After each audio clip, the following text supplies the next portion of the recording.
दोस्तों, आज मैं आपके लिए एक आशिक जिनजादे की कहानी लेकर आई हूँ जिसने मोहब्बत में अपनी जान का नजराना दे दिया। ये दिसंबर 2010 की बात है, जब मेरी बड़ी बहन की शादी करीब थी। सब लोग शादी की तैयारियों में मसरूफ थे। हमने महसूस किया कि हमारी बहन कुछ बदली बदली सी है, लेकिन घर के बड़ों ने ये कहकर टाल दिया कि शादी होने वाली है, घर से चले जाने की वजह से उदास है। मैं रात को अपनी बहन के पास ही सोई थी। एक रात 3 बजे मेरी आंख खुली तो मैंने देखा कि ज़ारा आपी रो रही हैं और अपने हाथ को चूम रही हैं। इसके बाद आपी ने बहुत प्यार से अपने मुंह पर हाथ फेरना शुरू कर दिया। जब मैंने इनके चेहरे की तरफ नज़र की तो मेरे अंदर कपकपी तारी हो गई।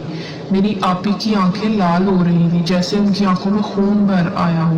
वो रात अल्लाह अल्लाह करके डरते डरते गुजर गई। सुबह होते ही सबसे पहले मैंने रात वाला वाक़या अपनी वालदा को बताया।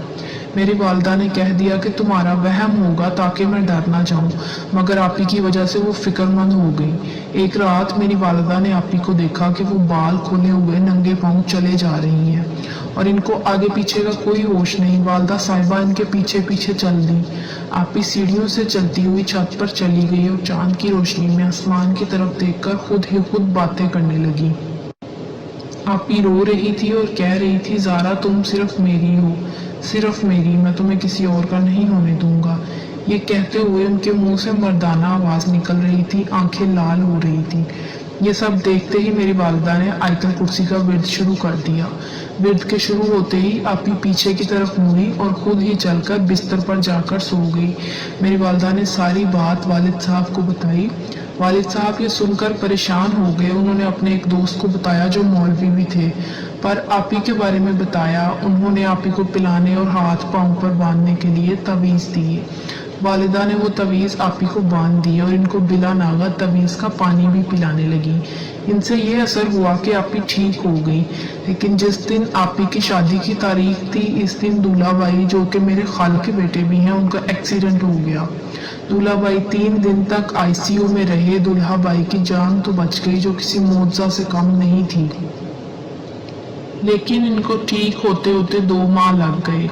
वालिद साहब सारी बात समझ गए। उन्होंने दोबारा मौलवी साहब को फ़ोन करके सारी बात बताई। उन्होंने अगले दिन 4 बजे फ़ोन करने को कहा। दूसरे दिन वालिद साहब ने 4 बजे फ़ोन किया तो मौलवी साहब ने बताया, आपकी बेटी पर एक जिन आशिक हो गया है। जब आपने मेरे दिए हुए तवीज़ अपनी बेटी के हाथ पर बांधे तो इसके असर से वो इसके करीब भी नहीं जा सकता था। इसको गुस्सा आया और इसने दूल्हा भाई को नुकसान पहुंचाया है। मेरे हाथों से तो ये मामला निकल चुका है, लेकिन तुम फिक्र ना करो, मैं तुम्हें एक आलिम का पता दे रहा हूँ, तुम इनसे मिल लो। मौलवी साहब ने मेरे वालिद को पता दे दिया। जब मेरे वालिद साहब इनसे मिलने गए तो पता चला कि आमिल साहब अपने किसी मुरीद से मिलने गए हुए हैं। वो 7 दिन बाद वापस आएंगे। इनसे मुलाकात सिर्फ 7 दिन बाद होगी। इन ही दिनों दूल्हा भाई का फ़ोन आया कि हम चाहते हैं ज़ारा को सादगी से निकाह करके ले जाएं। मेरे वालिद साहब मज़ीद परेशान हो गए। वालदा ने इनको दिलासा दिया कि तवीज़ तो ज़ारा ने बांध ही रखे हैं, कुछ नहीं होगा, हम बाद में ज़ारा को आमिर साहब के पास ले जाएंगे। दूल्हा भाई का निकाह आपी से खैरियत से हो गया। ज़ारा आपी हम सबको रोता हुआ छोड़कर पिया देश सुधार।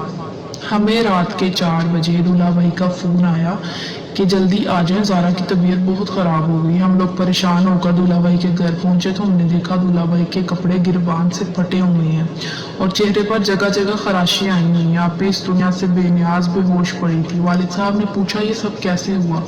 दूल्हा भाई ने बताया कि जब हम ज़ारा को घर लेकर आए तो इसने दूल्हा भाई को गिरबान से पकड़कर मारना शुरू कर दिया और वो मारती हुई बार बार मर्दाना आवाज़ में कह रही थी कि ज़ारा सिर्फ मेरी है, मैं इसको किसी का नहीं होने दूंगा। इसकी आंखें लाल हो रही थी। ये सब जब हमारी खाला ने देखा तो कुरान पाक की तिलावत करने लगी और बाकी सबको भी कहा कि आप दुआएं पढ़ें। जैसे जैसे वो तिलावत कर रही थी, ज़ारा चीखने लगी और वो बेहोश हो गई। वालदा साहबा सोच में पड़ गई कि जब आपी ने तवीज़ बांधा हुआ है तो ऐसा कैसे हो सकता है। फिर वालदा को याद आया कि हो सकता है जब वो नहाने गई हो तो तवीज़ उतार दिया और वापस बांधना भूल गई हो। आखिर तमाम बात वालिद साहब ने दूल्हा भाई को बता दी। खाला ने तमाम बात सुनकर बुरा नहीं मनाया, बल्कि ये कहा कि आपने हमें एतमाद में क्यों नहीं लिया, हम कौन सा गैर थे। आमिल बाबा को आने में 2 दिन रह गए थे। 2 दिन तक आपी बेहोश रही। उन्होंने ना कुछ खाया ना पिया। 2 दिन बाद दूल्हा भाई और वालिद साहब आपी को इस आमिल साहब के पास ले गए। आमिल बहुत नूरानी शख्सियत के मालिक थे। उन्होंने एक गोल दायरा खींचा और साथ ही कड़ाह में तेल को गर्म किया। इसके बाद दूल्हा भाई और वालिद साहब को इस दायरे में बैठने के लिए कहा। ये हिदायत की गई कि जब तक मैं ना कहूँ आपने इस दायरे से बाहर नहीं निकलना, कुछ भी हो जाए। उन्होंने मुंह ही मुंह में कुछ पढ़ना शुरू कर दिया। जैसे ही आमिल बाबा पढ़ते रहे, आपी ने हरकत की और आंखें खोल दी। आमिल साहब ने पूछा, तुम कौन और क्यों इस लड़की के पीछे पड़े हो? आपी ने मर्दाना आवाज में कहा कि मैं एक जिन्नज़ादा हूँ और ज़ारा से प्यार करता हूँ। आमिल साहब ने कहा, इस बच्ची का पीछा छोड़ दो। वो बोला, मैं इसका पीछा नहीं छोड़ूंगा और इस चांद की चौदहवीं को इसको ले जाऊंगा। मैंने इनमें से किसी को नुकसान नहीं पहुंचाया, लेकिन फिर भी इन्होंने मेरी ज़ारा को मुझसे दूर कर दिया। इसकी शादी इस अहमद से कर दी।